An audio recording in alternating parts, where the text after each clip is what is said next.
out over the Parkland shooting continues, and the fallout from the media continues. So we've been told this story, which is that all the Parkland survivors have innate moral authority and can speak on any issue without any criticism. Now, I have said over and over and over on this program, listen to every episode since Parkland, I've said these kids have a right to speak out. Of course they have a right to speak out. This is America. When I was 17 years old, I had a syndicated columnist.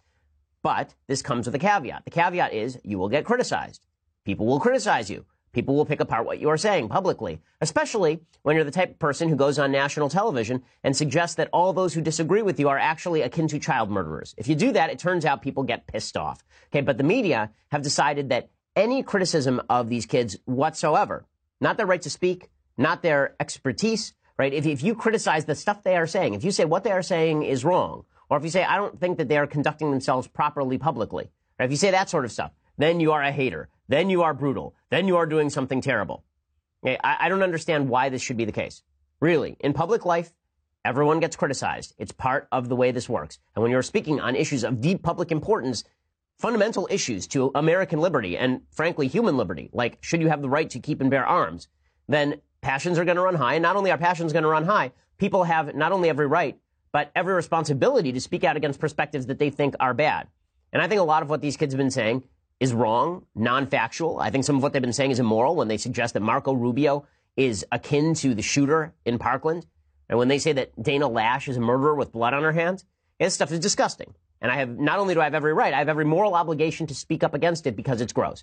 Okay, but that's not how the media have treated this. So CNN tweeted this out about David Hogg. David Hogg is, of course, the guy who's probably become the most famous of these Parkland survivors. Emma Gonzalez is the other one who's really gained a lot of credibility. She's very good at media. Emma Gonzalez, I think, really knows how to handle herself.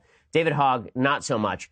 He thinks that the sort of Che Guevara attitude, the fist in the air thing that you're seeing here is what's going to win the day, that anger wins the day. Emma Gonzalez understands that anger doesn't win the day. She's much better at this than David Hogg. Just from a purely political point of view, if you're going to pick one of those two people to run for office, there's no doubt in my mind you run Emma Gonzalez, not David Hogg. In any case, the media have decided that David Hogg's voice is deeply important and that he should be booked on every show. So he's been on CNN 1,000 times at this point. And this is what CNN tweeted out yesterday, quote, a brief history of how Parkland survivor David Hogg keeps schooling lawmakers on social media. Yeah, that sounds like objective journalism to me. Okay, we here at the Daily Wire, we're not objective. So when we say that somebody is schooling somebody else, you can assume that we're conservative. And we're saying that a conservative is schooling a leftist. Why? Because we are a conservative website, and we make that obvious and known. But CNN is supposed to be objective. Does that sound like an objective headline to you? A brief history of how Parkland survivor David Hogg keeps schooling lawmakers on social media? Of course not. Well, the big controversy that's broken out over David Hogg in the last 24 hours concerns Laura Ingraham. So Laura retweeted a piece that was on our website. The piece that was on our website about David Hogg being rejected by certain colleges originally appeared at TMZ. So the story did not originate with us. And it really only originated with David Hogg because he was interviewed by TMZ somewhere and he started discussing which colleges he had gotten into. So we begin with what David Hogg actually said about not getting into colleges. And there are a couple ways of reading this, and I want to be fair to him. So here's what the clip said. It's not been too great for me and some of the other members of the movement, like Ryan Deitch. We got rejected from we got rejected from UCLA, and I got rejected from UCLA and UCSD. So it's been kind of annoying having to deal with that and everything else that's been going on. But at this point, I was, we're changing the world. We're too busy. Right now, it's too hard to focus on that. It is absolutely disappointing. But at this point, we're already changing the world. If colleges want to support us in that, great. If they don't, doesn't matter. We're still going to change the world. Okay, so his comments here could have been read in a couple of different ways. The part that you see the slash through, the part where that's cut out there, is where David Hogg says, listen, a lot of people don't actually get into colleges, right? It's not super unpredictable. A lot of people in my class didn't get into a lot of colleges. There are a lot of people who can't afford to go to college. All of that is true. And for the first 2/3 of this comment, I'm actually in agreement David Hogg is handling this with class. That last comment there where he says that if colleges want to help us in our crusade, great. If not, then we're still changing the world. This is where I have a bit of trouble because the implication is where and listen, he's speaking off the cuff, so maybe it's just a mistake. But the implication of what he's saying is the reason that colleges are not letting him in is not because he wasn't qualified. They're not letting him in because of his activism, which of course would be incredibly silly. Right? There is no question that the top leaders of this movement will end up going to fantastic graduate schools specifically because they are top leaders of this movement. Right? Political activism on the left is not going to come back and bite you. Right? It's the ultimate extracurricular activity for most college administrators. My guess is that if he had sent in his applications right now, as opposed to 6 months ago, then he would be admitted to a lot of these schools. But he's getting these rejections now or 2 weeks ago in the middle of all of this. It's not like they were considering him 5 minutes ago. They were considering him 4 months ago. They probably don't even remember seeing his application because places like UCLA get tens of thousands of applications every year. So in any case, Laura Ingraham tweets out this story, and we covered it pretty straight. It was pretty objective coverage, or at least it wasn't politically charged. And Laura tweeted this out. She tweeted, David Hogg rejected by 4 colleges to which he applied and whines about it, dinged by UCLA with a 4.1 GPA, totally predictable given acceptance rates. Hey, I don't think that this is particularly awful. Anything that Laura says here is particularly awful. Do I think that it's fair to say that he's whining about it?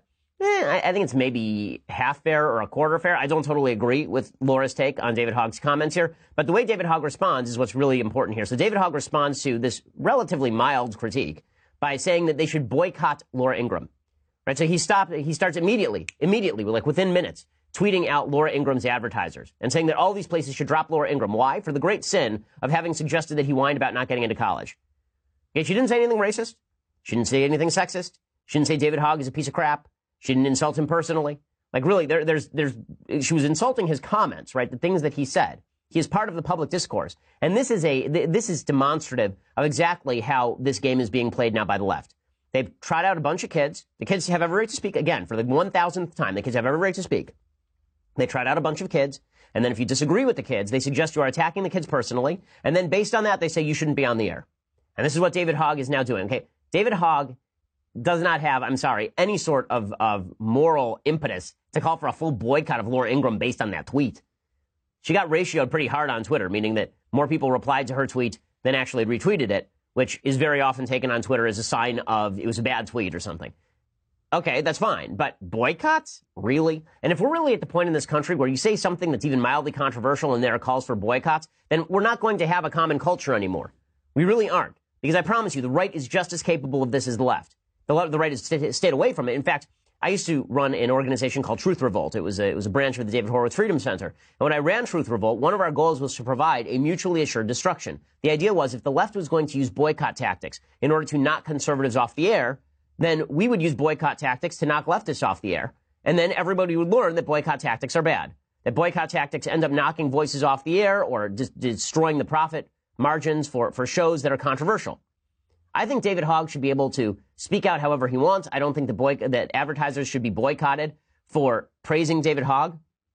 I don't think any of those things. But there's this attempt to use market forces to club people with whom you politically disagree, not because they're racist or brutal or horrible, but just because you disagree. And if that becomes our politics, the entire market basis for political discourse in the country goes away, and that is going to have a significant weakening impact on the kind of voices that you're allowed to hear. And meanwhile, the media continues to portray David Hogg as some sort of apolitical, above-the-fray figure. He's been anything but apolitical. He's been anything but above the fray. So do I think that Laura's tweet was completely correct? No. Do I think it's boycott-worthy? You got to be kidding me. You've got to be kidding me. And the Washington Post, I'm on their email list, and the Washington Post emailed this out as their lead today. Legitimately, as their lead. They emailed out the Laura Ingraham story. That this was some sort of brutal, terrible thing that had just happened, that Laura Ingraham is deserving of all of this. It's just silliness. But again, it's not particularly shocking because they've done this against virtually every major talk show host. Speaking of which, big announcement for the show, and I might as well make it now. Okay, so, you listen to the show on podcast. That means that you're listening to it probably on your phone or on your computer. But a lot of older Americans, a lot of people who don't know how podcasts work, they listen to talk radio just disproportionately with regards to how the numbers work. Well, now they can actually listen to the podcast, which is really exciting. Westwood One is partnering with us on this project, so this is really cool. And Westwood One is going to be putting this podcast on air, WABC in New York. It's going to be putting it on air in Chicago, in KBC Los Angeles. And it's going to be putting us on in Atlanta. It's going to be putting us on in Seattle. It's going to be putting us on WMAL in Washington, D.C. There are a bunch of stations that are going to be putting this show on the air. It's Salt Lake City. It's just fantastic. It's just fantastic. And I cannot wait to bring this message that we promote every day to a broader audience. That's really cool. So tell your parents that if they haven't heard of the show, all they're going to have to do is turn on their radio and they'll be able to hear the show every evening, every afternoon on their local radio station pretty soon. So that's pretty exciting stuff. And we are really excited to announce it. And we're thankful to Westwood One for giving us the opportunity because it really is Nazis or full-on racists. I think that we all ought to take a step back and just say, listen, people ought to be able to watch what they want to watch. You should be able to, even if you want to watch Nazi crap, you should be able to watch it. I just won't patronize your advertisers. But Laura Ingraham is not a Nazi. And the attempt to lump all political speech into one bag that I don't like it, therefore it's Nazi-esque, is really quite ridiculous. Okay, speaking of quite ridiculous, I just had to comment on this Jezebel tweet. So Jezebel is a feminist outlet, and a couple of days ago, there was a tweet that came out from Planned Parenthood in some podunk town in which Planned Parenthood tweeted, "We need a Disney princess who is transgender. We need a Disney princess who has had an abortion." Okay, and I said, well, what we really need is a Disney princess who uses her royal authority to defund Planned Parenthood. Let's start with that. But Jezebel has to defend that, of course, because we you know what we need? We need to indoctrinate children about abortion and transgenderism and same-sex marriage. We need a Disney princess who's a lesbian. Right? This is the new push, by the way, for Ilsa in Frozen, is that in the sequel, they should give Ilsa a girlfriend. Because there's nothing better than teaching 3-year-old children who like the movie Frozen because they like Olaf, that lesbianism is on equal moral par and societal value with heterosexuality. Yeah, it's perfect, because kids at 3 should know all about sex. That's really important. So Jezebel tweeted something out that was even stupider yesterday. They tweeted out, statistically, at least 2 Disney princesses have had abortions. Okay, and the reason that Jezebel says this, of course, is because they say that statistically speaking, a certain percentage of people in the United States, certain percentage of women have had abortions.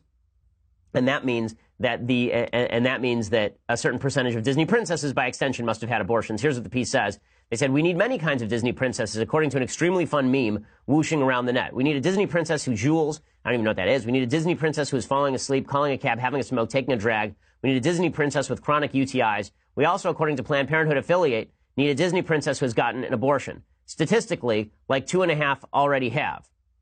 Right, so then they say, according to the Guttmacher Institute, 23.7% of women in the United States will have had an abortion by age 45. According to the official Disney Princess website, there are 11 official Disney princesses: Belle, Rapunzel, Ariel, Tiana, Snow White, Cinderella, Aurora, Merida, Pocahontas, Jasmine, and Mulan. That means statistically around 2.5 of these strong women have gotten abortions and aren't telling you about it because of a national culture of shame and misogyny. Let me just say something to Planned Parenthood and Jezebel. You people are so unbelievably dumb. This is not how statistics work. Okay, if 23.7% of women in the United States will have had an abortion by age 45, a number that I think is probably very high, but let's say that that's true. If that number is true, that still would not suggest that Disney princesses, were they real people and not fictional characters, would have had abortions. Okay, first of all, they're fake. I know I have to keep emphasizing this for folks on the left. Certain things are real. Certain things are pretend. Certain things that are pretend have certain cultural significance. It's why we talked about Roseanne, because people were saying the cultural significance of Roseanne is something. It's why we talked about Black Panther. People saying Black Panther had cultural significance. Okay, fair enough. But you want to argue that Disney princesses have had abortions. Disney princesses don't exist in real life. They're not real people. And even if they did exist in real life, 2.5 of them, two of them would not have had abortions. Because statistically speaking, Disney princesses are incredibly wealthy. Many of them lived hundreds of years ago in a different universe. So that's like saying that 23.7% of women in the U.S. will have had an abortion. That means that in our office, there are probably 10 women who work in our office, in this office. That means that 2 of them have had an abortion. That's not how statistics work, gang. That's like saying, it is the equivalent of saying that every family in America has an average of 2.4 children. That means that every family in America has 2 whole children and a 0.4 of a child. Statistically, an average does not mean that each individual is a member of the average. So stupid. But again, stupid rules the day.